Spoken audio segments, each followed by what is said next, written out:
Good evening. Good evening. How's everyone doing this morning or this afternoon? Child, I'm still in the morning. You know, my day is messed up. Trying to get myself together.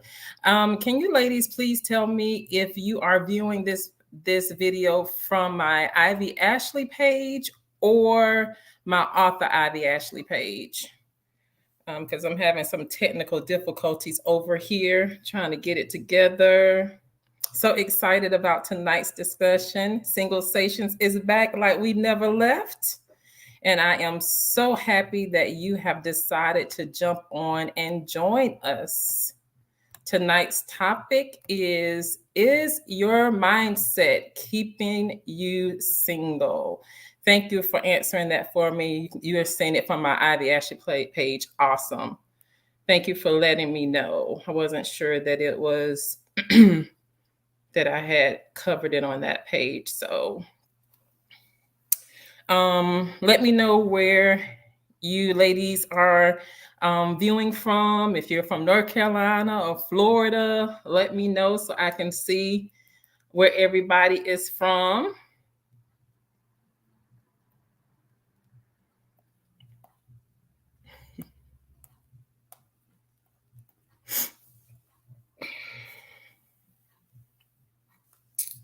All right, we're going to get started here in just 1 second. Oh, okay, you're viewing it from my author Ivy Ashley page. I'm gonna. So I got someone from Columbia, South Carolina. Thanks so much for joining. All right. I'm gonna try one more time to share this to my Ivy Ashley page.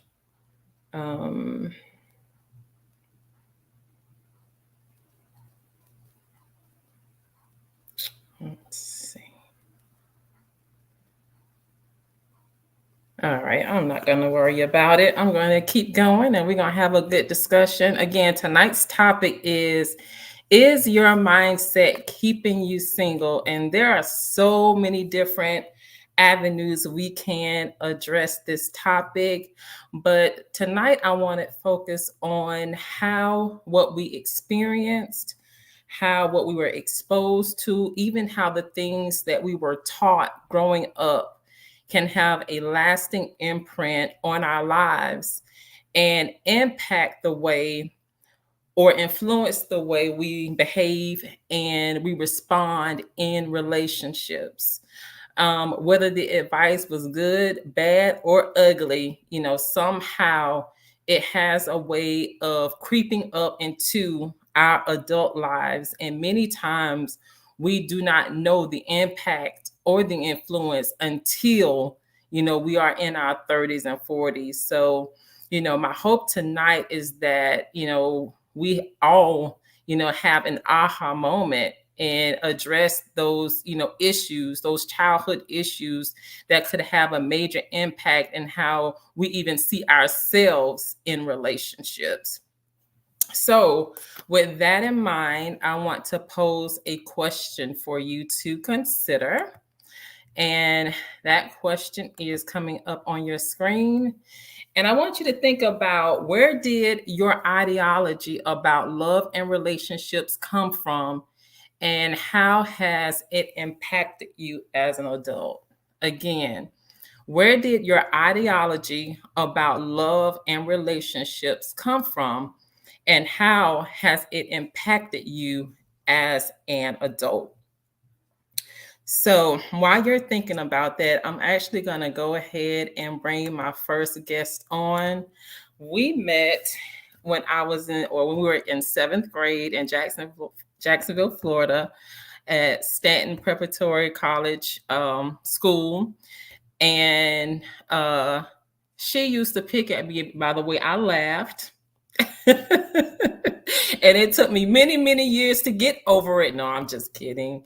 We were all having fun, but she is, a very sweet young lady. We actually have been friends on Facebook for several years, but we connected when she came to Jacksonville from Orlando to support me in my book launch. So I want to present to some, introduce to others, my friend Joya White. Hey, Joya. Ivy, thank you so much. Thank you No, so you just did not call me Ashley much. Oh, first. I flipped that around. Ivy, thank you so much for having me. You are so very welcome, darling. How are you? I am doing well, thank you. Good. Very good. So before we get started with our questions, please tell the ladies something about yourself. Okay, well, like Ivy said, I'm originally from Jacksonville, grew up in Jacksonville. Um, I'm 48 years old, just had a birthday last month. Um, I moved to Orlando after getting married in when did I get married? 1999. So I've been here, what is that, over 20 years now. Mm-hmm. And out of that marriage, I had two beautiful boys who are now ages 19 and 14, one of which is a freshman at Tennessee State University. So I've been a single mom for, I think this will be 11 years. Um, Went to Florida A&M University where I studied pharmacy and now I practice pharmacy, which I've been doing that since 1998. So Awesome. that's me in a nutshell. All right. Well, awesome. I want to thank you again for agreeing to um, allowing me to interview you. I know that this is way outside My of your comfort zone. yes, it is. And so I want to thank you for saying yes when I ask, and I do appreciate it. You're very welcome. All right, so let's get into this discussion. So, my very first question for you, Joya, is tell us a little bit about your background. For example, your family dynamic, your upbringing, church affiliation, all that good stuff, and how it helped shape your thoughts and expectations in regards to men and relationships. I know that's like a loaded question, but Right. Um, well, starting out as a young girl, my parents were my biological mother, well, of course, mother and father were married when I was born. Um, However, they, for whatever reasons, they were divorced. I think maybe when I was around 5 years old. hmm So my mom remarried when I was about seven. So basically, I was raised, with a stepfather okay. who, um, he was a loving stepfather. But some of the views as far as raising children were different. Him and my mom had different views. My mom was I talk to my children, I don't spank. He was the opposite. So there was always some conflict with that as far as how we were punished, or how that role would work out. hmm Um, so as far as the dynamics, I can say that my mom was always the type of mom that was take charge. She was more in control of how the household went. So that's what I saw. She was in control of finances. She was in control of, more so of the day to day operations. So that was the dynamic that I saw and kind of knew to be true. I knew that that wasn't how it was supposed to be, but that's what I saw. So fast forward to my teenage years, um, I got a little rebellious, and so the heads with my stepfather, we started kind of bumping heads. But again, my mom was always the type, I don't spank my girls. I choose to talk to them. So that got kind of rocky during those years. Okay. Um, I grew up with a sister, so she's 2 years younger than me. And out of the marriage with my mom and stepfather, they had another child. So I have a brother who's 12 years younger than me. However, we didn't really grow up in the house together because the age difference was so big.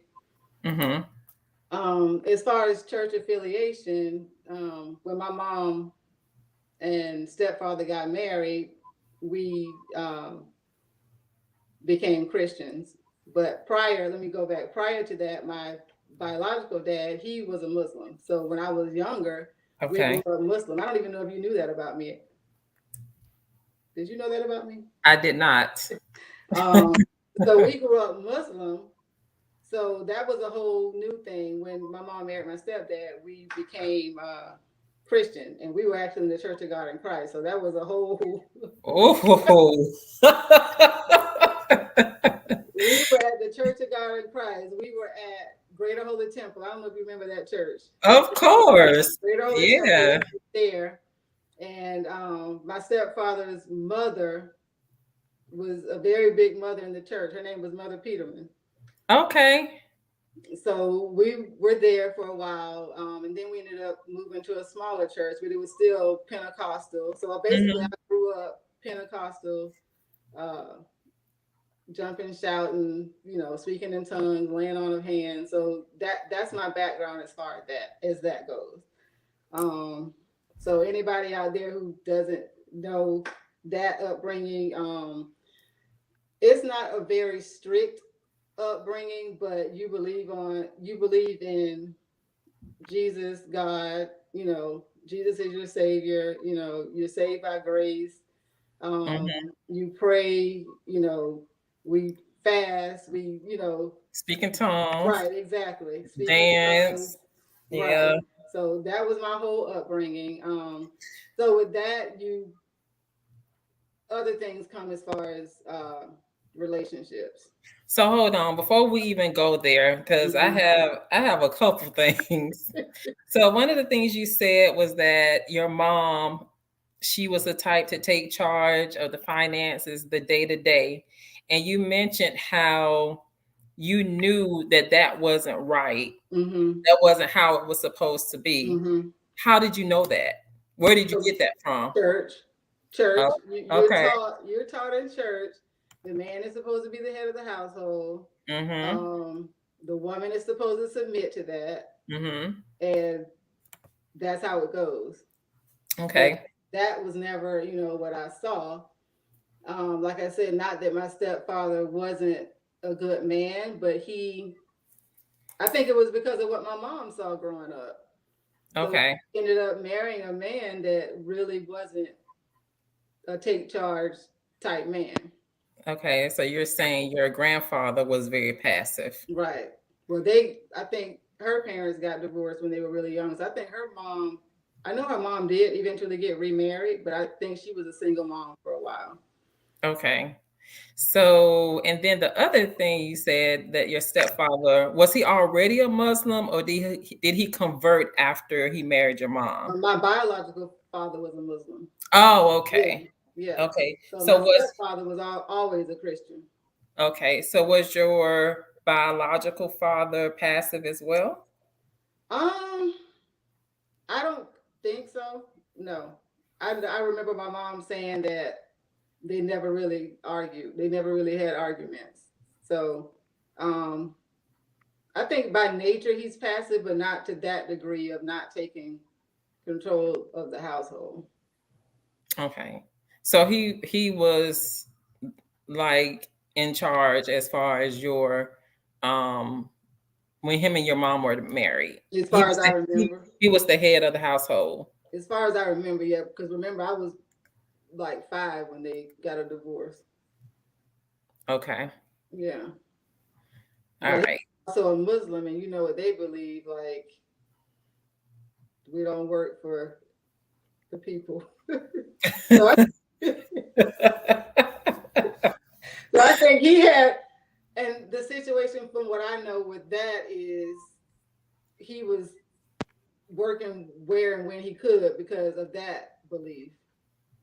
Okay. So that could have kind of transformed how my mom handled things too in her next marriage. Okay. Gotcha. Mm-hmm. All right. So consider, did you have any more to add about your background? I know you kind of got up to your teenage years. Is there anything else you wanted to add to what you've already shared? No, not really. I mean, I Oh, think that we had a pretty good family dynamic. It was a father in the house, just not my biological father. Okay. So considering all of that, your background and how you were raised, and even your church affiliation, Mm-hmm. how did all of that shape your thoughts and expectations regarding men and relationships?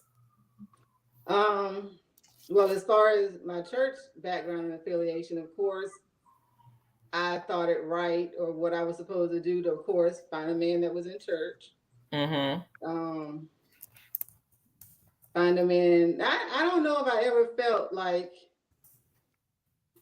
he should be, the holiest of thou man, as far as, what the church considered that to be. But definitely he had to be a man in the church. He had to be a man who believed what I believed, Mm-hmm. um, as far as spiritually. Okay. Um, I think that was more so to the extent that I believed. And then the whole, as church would always say, we had to be equally yoked.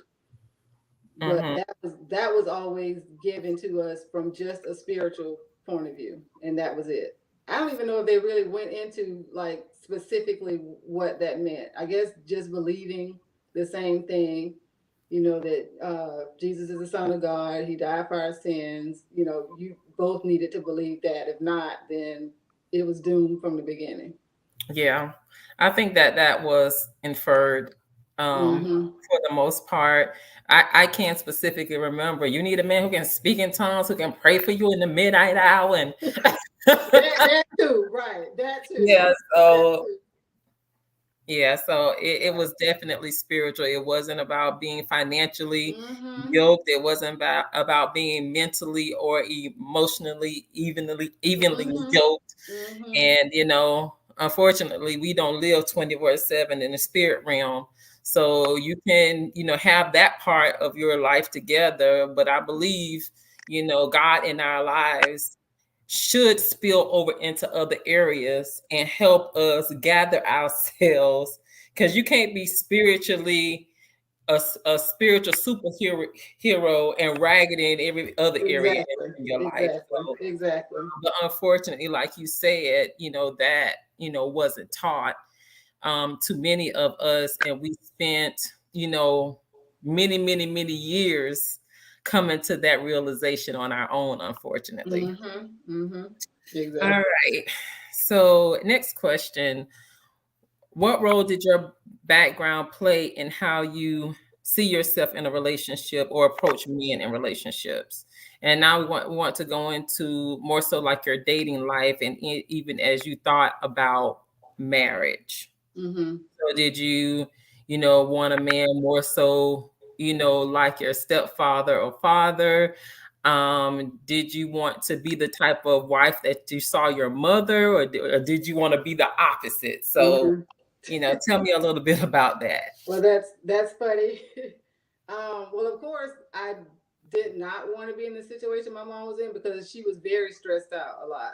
Like Okay. I heard a pastor say one time, um, it was never set up for the woman to be in charge or in control. And if you put a woman in that situation, that's going to be a bad situation. So my mom was stressed a lot of years because she was handling everything. Mm-hmm. And sometimes I ask myself now, was that the dynamic that she set up? Because, if you do something, some people just going to let you do it, Yeah.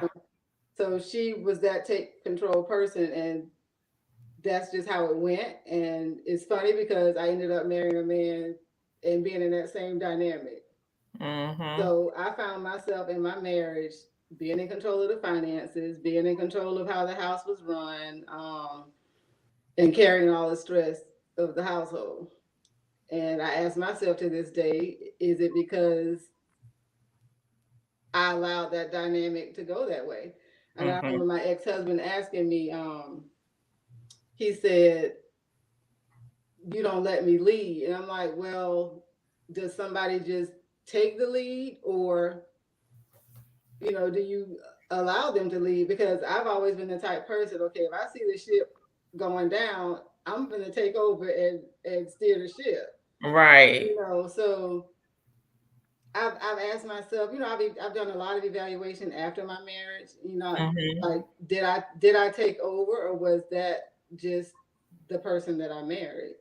Mm-hmm. So to answer your question, I found myself following that same Pattern. right that I saw growing up. And when did you identify that you had followed that pattern? Did you identify that during your marriage, or it wasn't until after? And I'm kind It of was getting a bit ahead. it was during the marriage, Okay. pretty early in the marriage. But I figured, oh well, but I won't say it wasn't really early. I think it took a while for that to kind of set up like that. And like I say, once somebody sees you're gonna do it and they don't have to do much, I think it just goes that way. Mm-hmm. But I think it still has a lot to do with the type of person. I think that type of person that I married, um, that was just who he was. You just picked what Hmm. you saw, Right, right, right. not realizing that Hmm. you were picking, what you saw. Hmm. And that is probably the underlying theme in my book. Hmm. Daddy issues, love lessons, and healing from toxic relationships. If you haven't gotten your copy, it is available on Amazon. Take every moment I can to get that plug in. But anyway, that's one of the things that I address in my book, how when you have unresolved issues, Hmm. or when you have areas of hurt, when it comes to relationships, you end up picking what you haven't addressed. Hmm. And so I too, even though my father and I did not have a great relationship at all, it was inconsistent. I like to say he was consistently Hmm. inconsistent. Hmm. Dealt with abandonment, rejection. So what did I choose? I chose men Hmm. who were consistently inconsistent. I chose men who didn't commit, or couldn't commit for whatever reason, who wanted to be in a perpetual situationship. That's probably why I have an art against them today, because I understand that the underlying, what makes a situationship thrive is lack of commitment, Right. generally speaking. I chose men who didn't stick around. So there goes that abandonment. Right. I chose men who did the opposite of what they said, or didn't do anything at all, or who made promises, Hmm. that they couldn't keep. So the very thing I hated, I chose. Right. And so that's what happens when, we allow the things that we have been exposed to, or the things that we have experienced as, children, and even in our early adulthood. That's how those things impact us when they are not addressed. Right. All right, ladies, any questions in the chat um, that you would like to ask Joya about what we've talked about so far? Please make sure, send your comments, continue to share, and get this video out to as many people as possible, because this discussion is already amazing. Um, so let's go to the next question. I actually think we answered one of those, so I can skip that. So next, sure, we will love this one. Okay, let me address this question before we go on. Can she define other ways she saw her mom lead the household? What does she mean by take charge of the finances? Well, for example, if money was running short, she would be the one to go out and get a loan. She would be the one to always tie up the loose ends, which in actuality, I feel like that should be the man's role.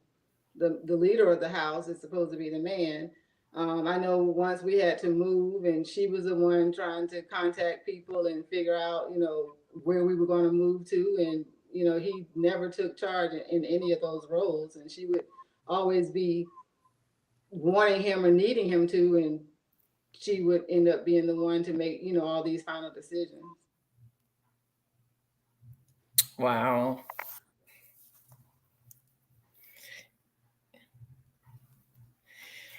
Let's see. She says, "Oh man, that makes sense. Yes, I thought you just meant she did the budget. Thanks for clarifying. Yeah, that's a lot. And that's even, for, women who have been single for a very long time, or a woman who has never married. Right. I know there are a lot of, jokes about, women who are independent, you know, and it seems to be always talked about in a negative light. And Right. this is probably a little bit different from your mom's situations, but really kind of not, because we're independent because we have to be, not necessarily because we want to be. Right. So it's just Right. me, living in my house.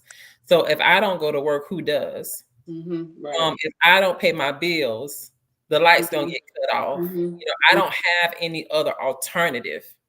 And so I think many times, especially, again, for women who may have never been married before, or women who have been in previous situations where they were like the dominant, Mhm. person in the relationship. So they're accustomed to getting things done.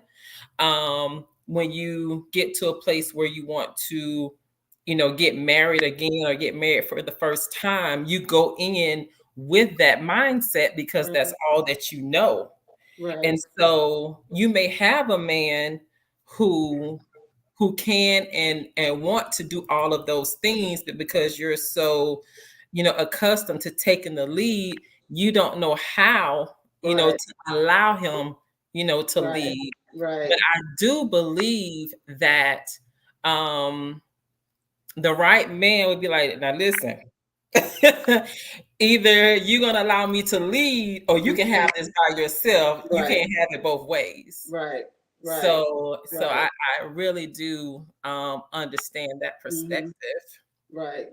I have a friend, and he would always, when we first met, he would say, "Well, you just so used to doing everything on your own," and I'm like, "Well, yeah, I am." And he would always make comments about women who say, "Well, they don't need a man or this or that." I say, "Well, honestly, I don't think there are any women out there who really want to have to do it all by themselves. I think that women are sometimes put in that situation, and I think by nature, a lot of women are just going to do it. But I don't. I just from being in that situation, I don't think any woman really wants to have to be in control of every situation, especially if she's in a relationship. Yeah, And well, there. ladies out there, y'all can correct me if if I'm wrong. But I think some women, when they make that statement, "I don't need a man," they don't need all the issues. They need a man who is going to step up and take the role. No, I don't need a man who's just going to be there causing more issues. Yeah, But I don't think there's any woman who really, truly does not want to submit, or truly does not want to have a covering, or truly yeah, does not want to, be in that position that a woman should really be in. yeah. But you want to submit to somebody who is worth Who's submitting to. exactly, So, exactly. and I think that a lot of women have not seen that. Mm-hmm. So they make statements like you just said as a Mm-hmm. defense Mm-hmm. mechanism for not being hurt. Right. Right. And I think this is a good segue because my second guest has arrived. So I am going to bring Miss Tanika on. It's an awesome time, girl. Perfect timing. So let me add her to the stream. Hey, ladies. Hey, hey, hey. Hi. Hey, Miss Tanika, how are you tonight? I am good. I am I'm anxious and a little nervous at the same time. It's okay. We got your back, girl. All she right, let's she go. she is fresh from standing behind the salon chair, y'all, and making things happen and making us look More beautiful. beautiful, making us look more beautiful. Yes, yes. That's right. hmm So we're already into the discussion, as you can see, I heard. I'm but over here making comments and I wasn't even I was like, yeah, what she said, what she said. so I want you to just take a brief moment and introduce yourself, and then we'll continue with where we left off. Okay. My name is Tanika Harris. I use the lowercase letter in my last name. It's okay. My name is Tanika Harris. I am 50 years old. I am single, not married. Dating. I have 2 adult children, 2 grandchildren. I'm a full-time hairstylist, mother, all that other kind of stuff, and just out here trying to do right and be right. Hey, that's all we can do, right? And live life to the fullest. How about that? Exactly. Exactly. Learning as we go. That's where we are. Yes. So actually, I want to bring Tanika up to speed and go back to the very first question Okay. that we asked. So with that, so tell the ladies a little bit about your background, specifically your family dynamic, upbringing, church affiliation, all that good Yeah. stuff, All that good stuff. Okay. and how did all of that shape your thoughts and expectations regarding men and relationships? I know that's loaded, girl. Okay. That's a lot. That's a 2 paragraph answer. Okay. I'm gonna try to condense it.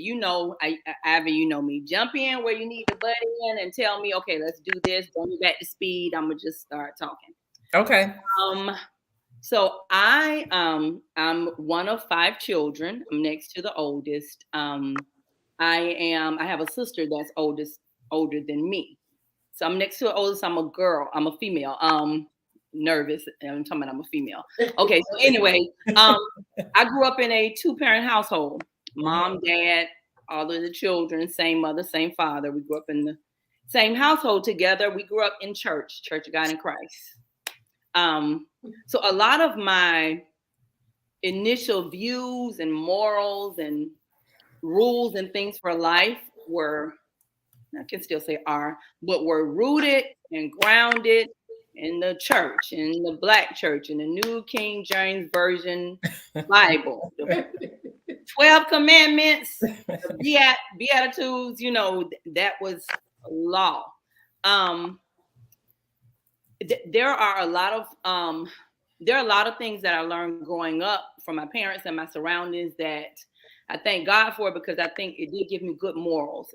They did teach Yeah. us how to be considerate and how to treat people with kindness, and how to try to give people grace and things like that. Then on the flip side, and a lot of this stuff I didn't start noticing until I got older and got into adult things like trying to date and trying to find my self-confidence and trying to know who I am when I really don't know who I am. And then life goes on, and I've got 2 children now, and I was married and had a divorce and all these things. And through life, I start to reflect and learn a lot of things about me. It's like a look back thing.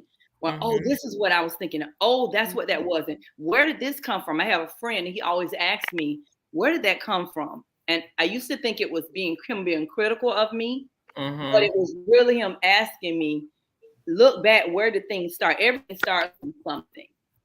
And I had to look back and see, well, where did I get this train of thought from? Or when did I start thinking like this? So just my depiction in church, I was taught to be holy, don't have sex before marriage, be equally yoked. I took that as the dude got to be saved, and in Church of God in Christ, and you over here, and you an atheist. No, dude, we not. I took it literal. That's how it was given to us, and there's nothing wrong with that.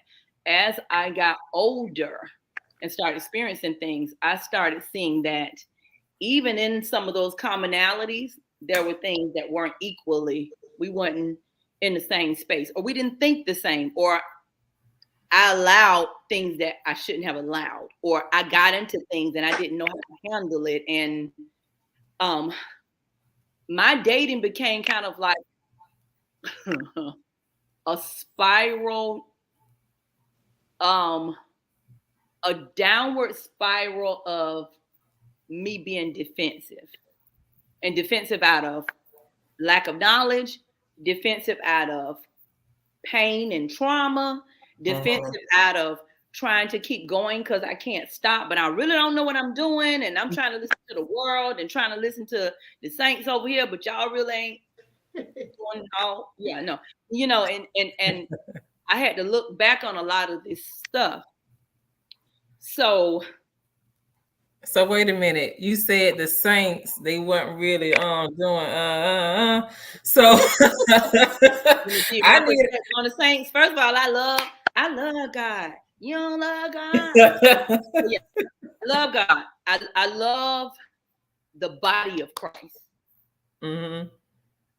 What I've observed is, in a lot of areas, a lot of people that I've ran into that don't go to church or don't participate like some of us saints do, they're looking at people in the church as, if that's how y'all act, well, I need to be there. Mm-hmm. From inside of the church, a lot of my issues that have been tapped into dating, me just being a single woman, I'm sitting down, people that know me being a sort of kind of curvy chick, a lot of my dating issues and hurt and confusion has been from people inside the body of Christ. Okay. And that was because you saw what you saw was different than what I saw was what I participated in. Because then again, I'm thinking, get somebody in church.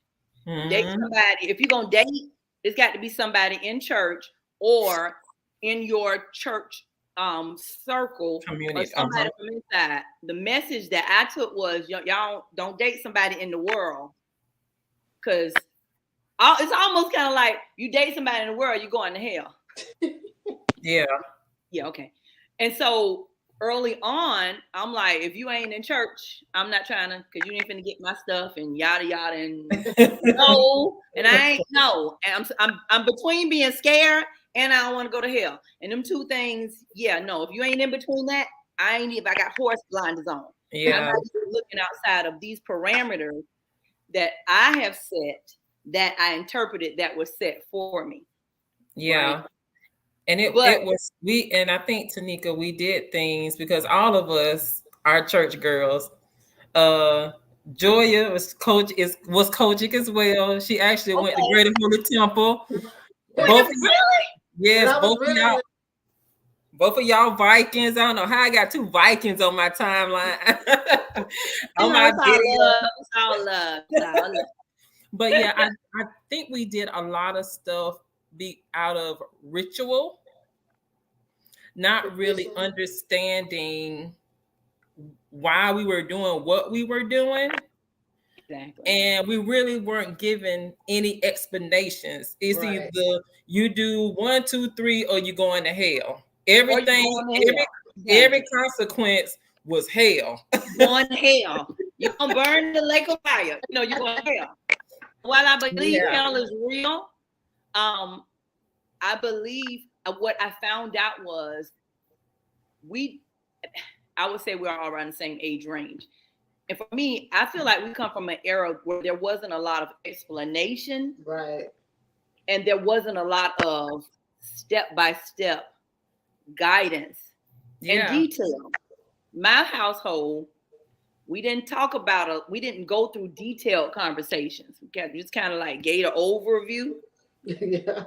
And that's what y'all need fill in the blank. Just do this.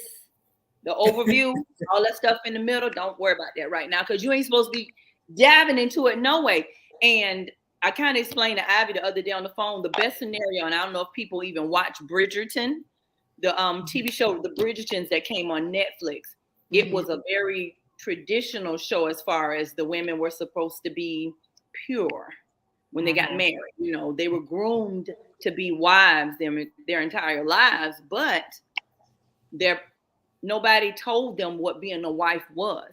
Nobody gave them details on this is how you're supposed to act. This is what supposed to get in return.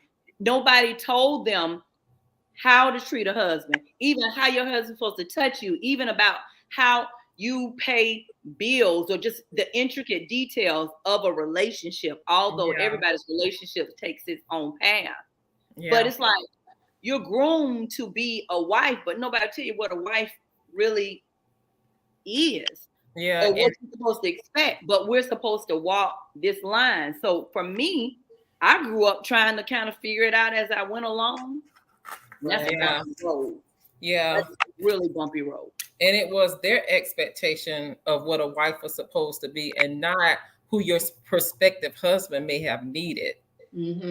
So, which was, which we found out later on was totally opposite. Totally opposite. I even go as far as to say that I really wasn't taught about how to be a wife. What I was taught is if you live right, heaven belongs to you. And everything will fall into place. If you do the right things, if you do good will come to you. Like So one thing. Go ahead. I'm sorry. No. Go ahead. One thing that you did say is that we were taught to. Dang it! I lost my train of thought. It was something you were saying. I was going to make a comment about. Ivy, what were you saying? Here I go drawing a blank.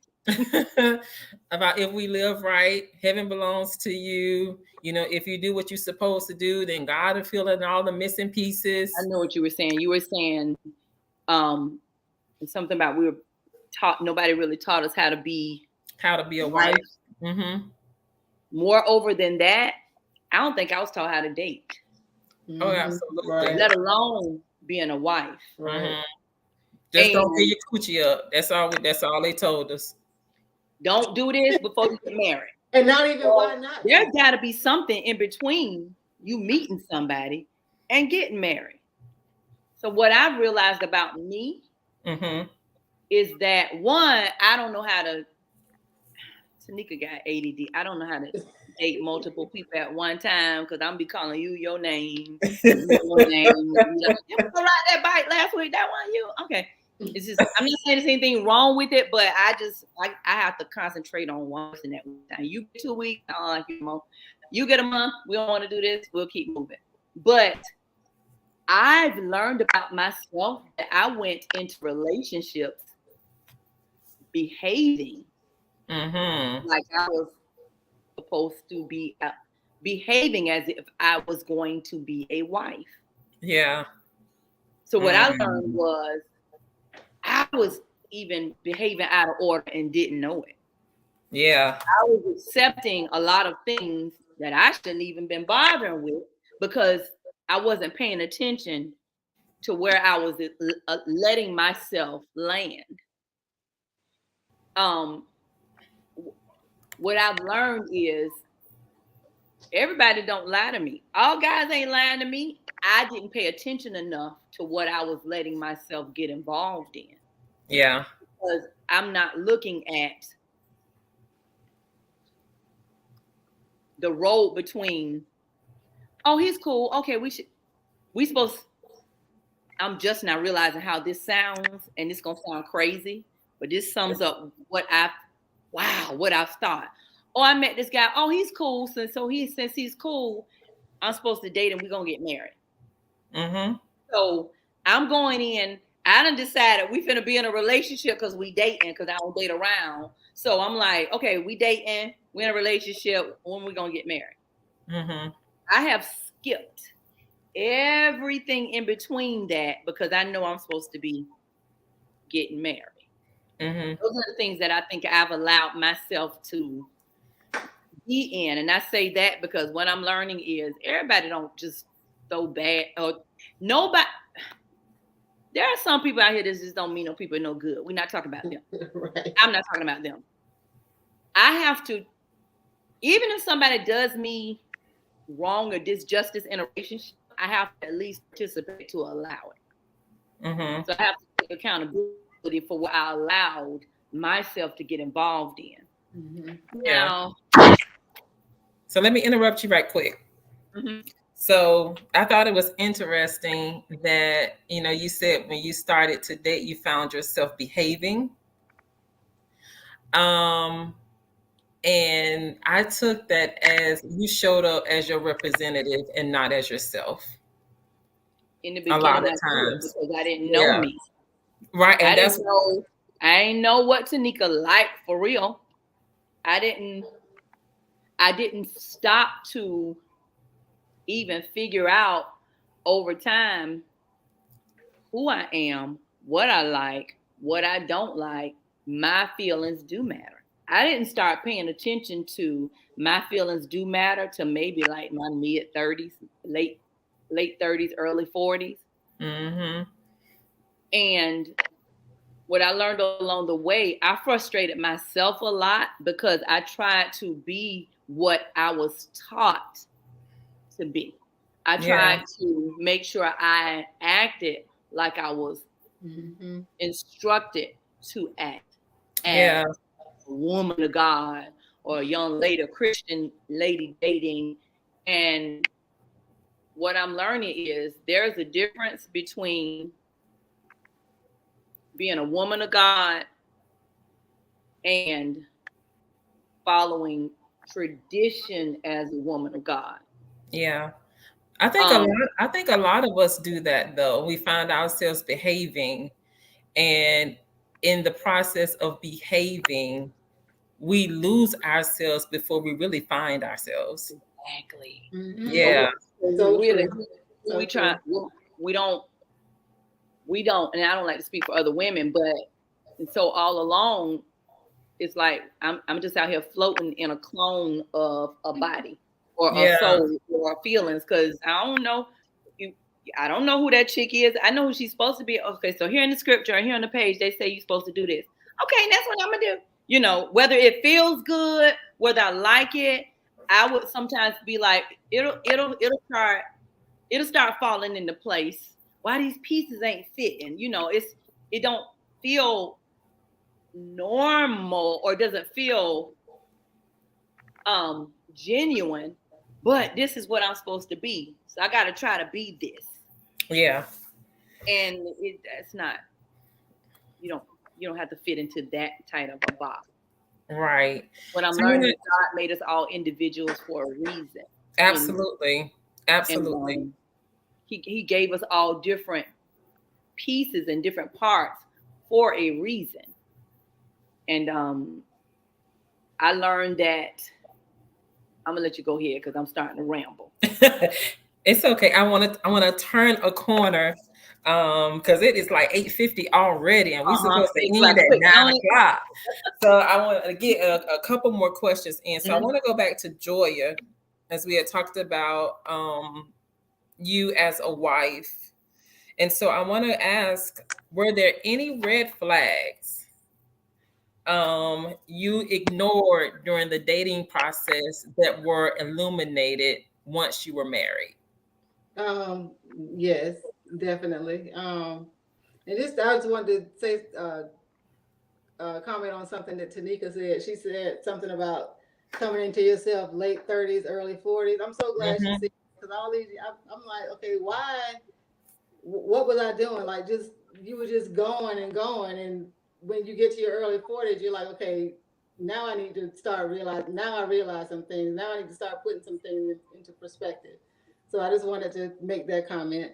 But as far as the red flags, yes, things like always being on the go because I'm a very laid back, I'd rather be home type person. But I noticed that he always wanted to be on the go. He always wanted to be around a lot of people, and I'm not really like that. So why was that a red flag though? Because now looking back, it was things that caused the breakdown. Okay. A part of like Tanika said, and like I said earlier about the unequally yoked, like it goes further than just the spiritual part. Um, just how compatible you are, and that's a big thing for me now. Compatibility. Like if we aren't compatible, we don't believe or value the same things. It's going to be a breakdown.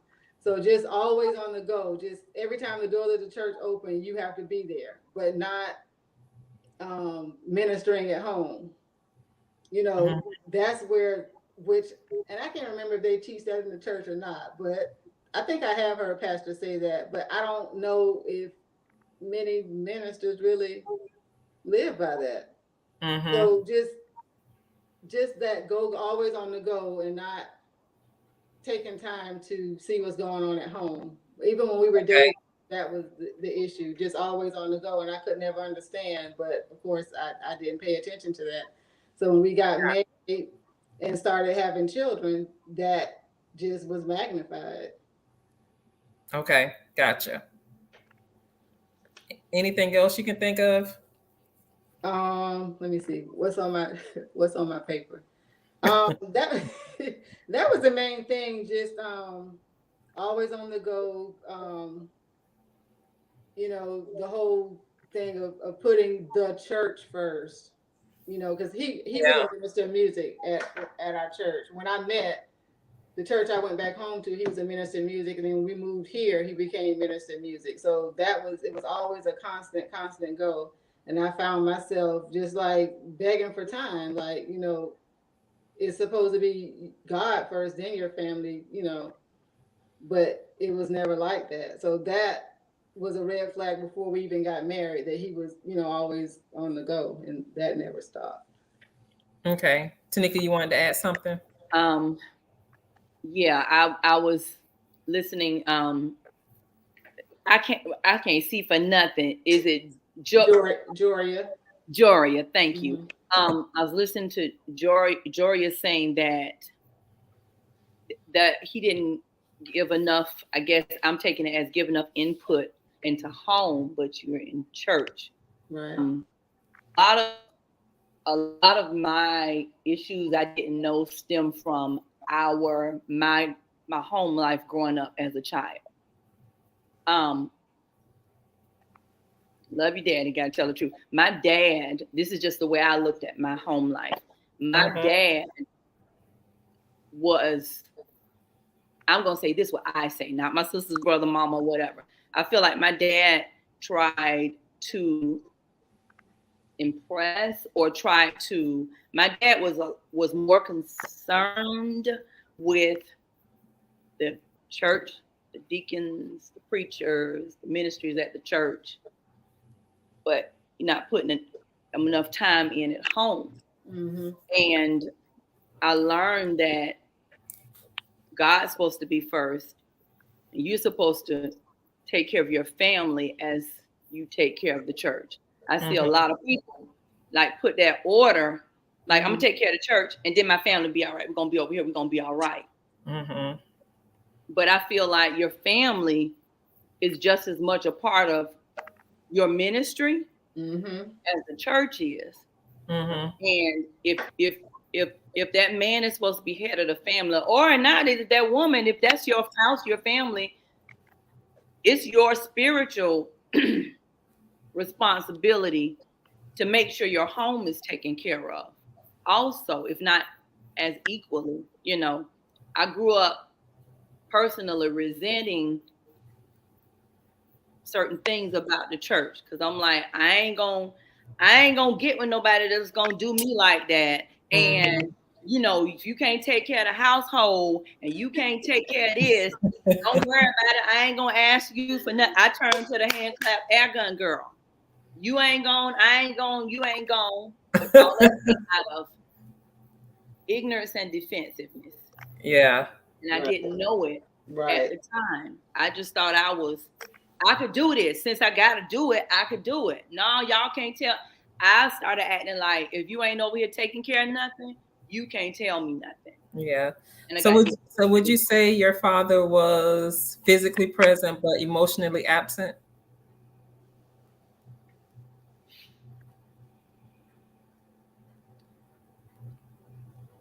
yeah.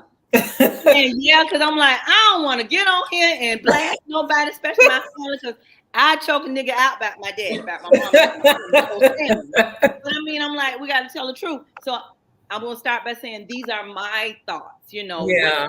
whether I can look back and say, that's not what that was. Looking back then, I thought that my dad wasn't physically present or emotionally present. Okay. But we're talking about a little girl looking back at that. Mm-hmm. Right. But as a little girl, I grew up with my training thoughts that, well, if you ain't gonna be here, if a dude not gonna be here no way, and I got to do this by myself, then I don't want to even look of how I'm gonna submit to something that's not there. Yeah. Again, still not knowing how to act, what to even look for, what to accept. That's what my thoughts came back to me. When Joy, when you were saying that there were things that your husband should have been doing at home, or should have been doing. Right. I learned that I know what I didn't want and what I didn't deserve, or I knew what I wasn't supposed to take, but I didn't know what I was supposed to expect. Right. And so a lot of my issues with dating, I see is that I'm so busy thinking about what I'm giving and who I need to be to the guy. Mm-hmm. I'm not paying attention to what I'm supposed to be getting, or what I'm supposed to be receiving, or what am I supposed to be allowing out of this. I'm not paying attention. Right. Mm-hmm. So I learned a lot of my dating issue is I haven't paid attention. I ain't paid enough attention. So you're the one that makes a whole lot of deposits, Mm-hmm. but your account ends up in the negative. And there have been times that I had to realize I've done it so much that I had become a relationship enabler. I was trying to help and plug in the pieces so much that now I'm enabling this behavior. Yeah. I'm enabling. It's almost kind of like I'm co-signing this happening. Right. Yeah. Because what you don't correct, you accept. Right. So if you don't, let it be known that this is not acceptable. Silence is agreement. Exactly. I'm saying silence is agreement. Exactly. Yeah. And I'm like, wow. Wow. I've had comments made, after a relationship was over. Well, you know what he was about. You know what he was doing. I'm like, no, I didn't. Yes, you did. You know what you was doing. You know what he was. No, I didn't. That's really what they were saying. Mm-hmm. You was in it, so you should have. You was okay with it. I'm like, no, I wasn't. But that's me not paying attention. Yeah. So we have a question in the chat, and I want to make sure we address it. So why do women overlook red flags? Anybody? Some women overlook red flags out of fear. If I address it, he gonna leave. Mm-hmm. Right. Exactly. Right.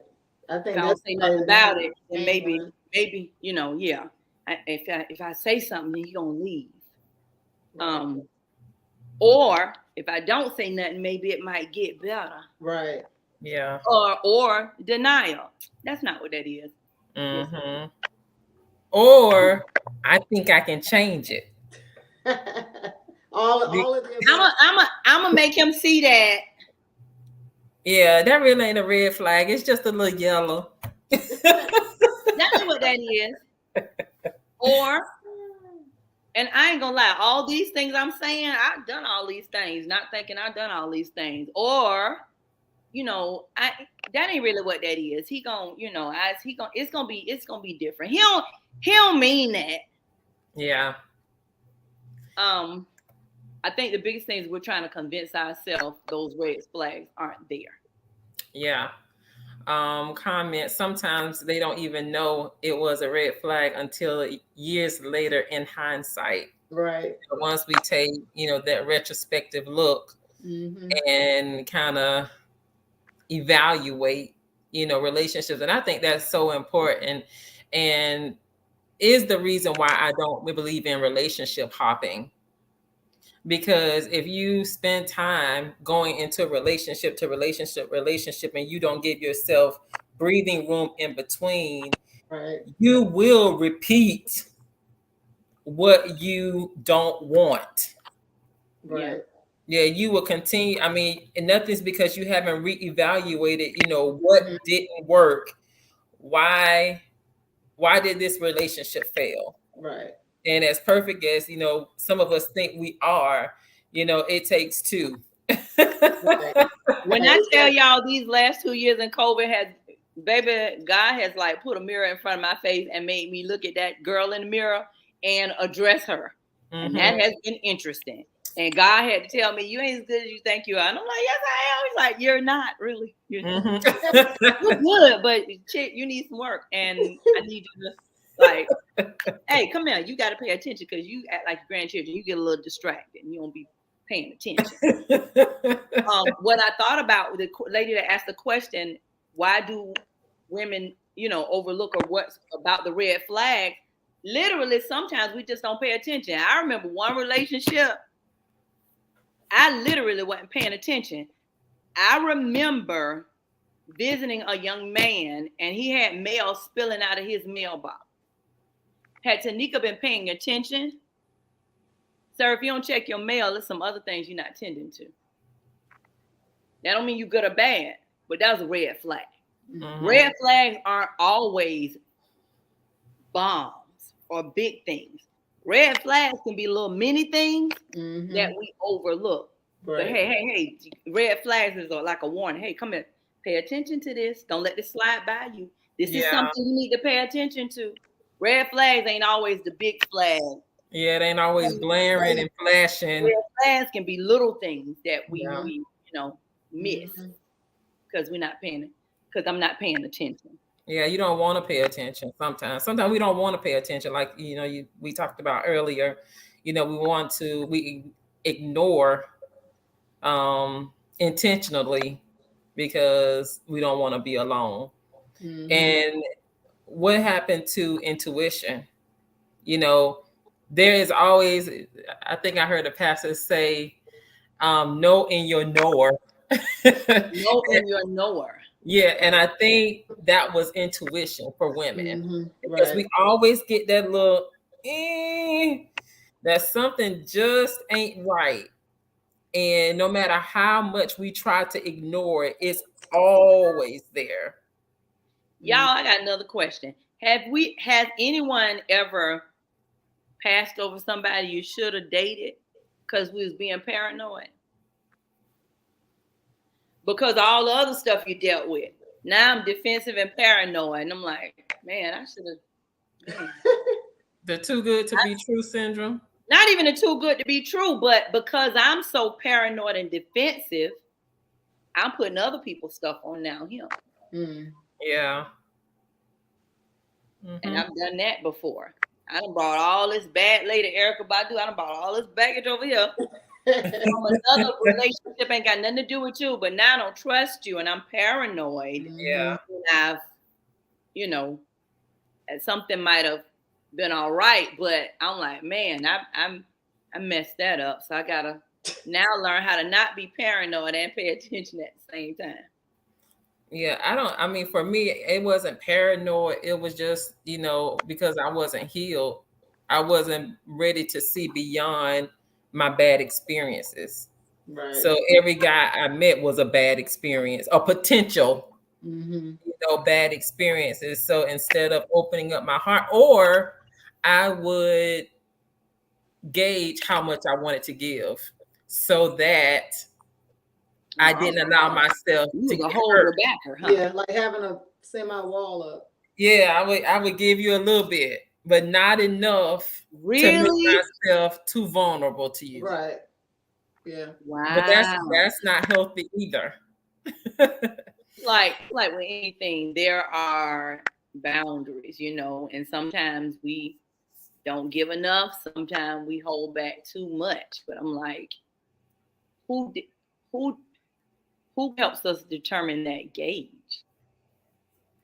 It's Mhm. ooh, it's one of those things where I was actually the paranoid where I already low key I really don't like making decisions and just being transparent because I'm always afraid if I make the wrong decision, I did it. It's my fault. Mhm. Hmm. And I don't like making decisions, but I mean, in a life where you're a female that is in control of everything or you're the head of everything, you got to make decisions. And I have been so paranoid in the past with guys. I don't want to make decisions because if I pick him and it's wrong, I made that decision. And Hmm. if I don't pick him and he that was the one, then I still messed up. And so when I say paranoid, I have been in a state of paranoia, which I don't know what to do. So I'm gonna just go and keep not doing nothing. And Yeah, ugh, I think, for me, I had to go to counseling, child, because listen, if I could do it alone, I would have done it a long time ago. Mhm. So for me, therapy really helped me, even identify, what my issues were, but more importantly, where they stemmed from. The 90% of my issues in relationships stem from my daddy issues. mm, So, once I was able to really identify that and heal from that, then I was able to, choose better and choose from a healed place. Now, it doesn't mean that I no longer made dating mistakes, but what it does mean is I don't wallow in those mistakes, and that's good. I identify them early. See, before I would make excuses for bad behavior, but when I identify that pattern immediately, I'm out because I don't have time at this point in my life to waste on somebody whose purpose and whose life does not align with mine. At 48, my perspective is different than it was at 25. Mhm. And Right. as a result, that's how I have to move. Mhm. That's how I have to choose. And that's how I have to respond.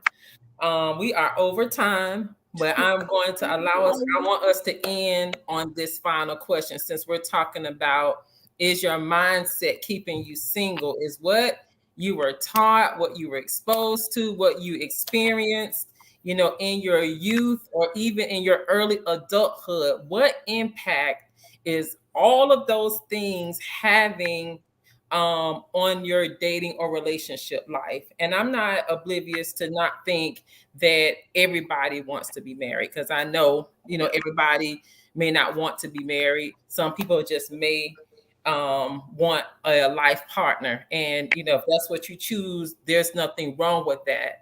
But if that's what you want that partnership to be the best that it can be. And if there is anything in us holding us back from receiving the best that God has for us, I believe that it is very important for us to address it. Mhm. So, in talking about mindset, and a mindset is a set of values or beliefs that impacts how one behaves, responds, or reacts. So, thinking about that definition, and this last question is for both of you. What are some challenges you face today as a result of your relationship mindset? So, I guess first answer, what would you say is your relationship mindset today? And are you facing any dating challenges as it relates to that mindset?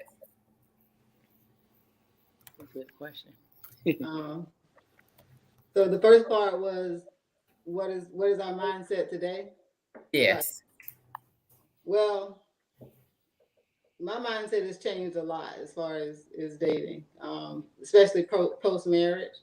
Mm-hmm. Um, I look for, like I was saying earlier, compatibility. Like I don't think that was as much of a mindset before. Um, Mm-hmm. Financial stability, that wasn't a mindset before.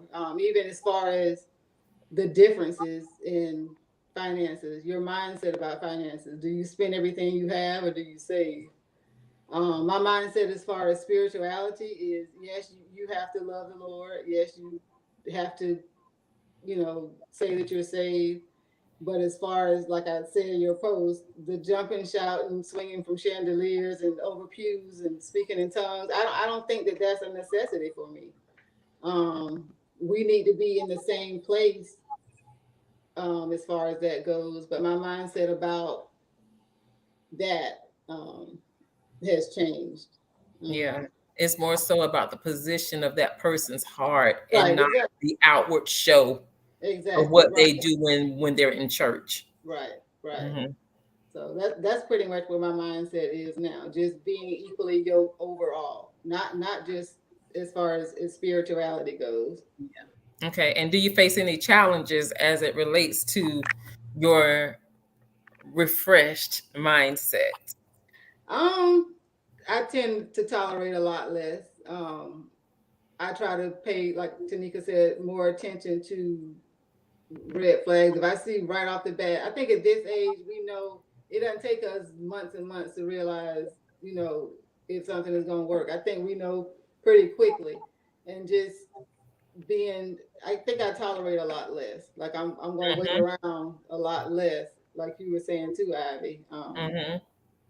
So that part has changed as well. Okay. Tanika? Um, just piggybacking off of everything Janoya said, I do believe that equally yoked is not just spiritual. Um, there are so many little things that I am looking for. I believe the right relationship, I shouldn't be beating my head up against the wall. It shouldn't be a fight. Right. It should be a struggle. I Mm-hmm. believe that myself and the guy should be equally yoked, but we should each bring out the best in each other. Mm-hmm. Um, I believe that there should be a lot of commonality, but there should be some things that I'm continuing to pour into him that makes him better, or he pour into me that makes me better. And while I believe a person should be whole in a relationship, I believe that it's supposed to be a continuous balance. Mm-hmm. We should balance each other out. And I do believe those checkpoints will change over time. You may be more balanced in this than I am, but overall, it's supposed to flow. It's a equal thing. What I'm learning is I've got to pay more attention to me. I'm learning that a lot of my dating challenges have been me. I haven't paid enough attention to who God wants me to be That's for true. Tanika. And Mm-hmm. honestly, I can't be the best me for somebody else if I ain't the best me for me. Those Yes. are things that if and I love myself, but if I learn to appreciate me more, I'll be the best me for whoever comes. And I won't allow something that's not gonna help me continue to be the best me. That makes Absolutely. I think that is an amazing place to end. That is so good, Tanika. Mm-hmm. Finding yourself and being the best Mm-hmm. that you can be for you first. I used to Um, think that was selfish. That's not selfish. oh no, no, no, no. You can't take care of nobody else if you can't take care of yourself. You know. Absolutely. And you want to present a whole person, not somebody in pieces.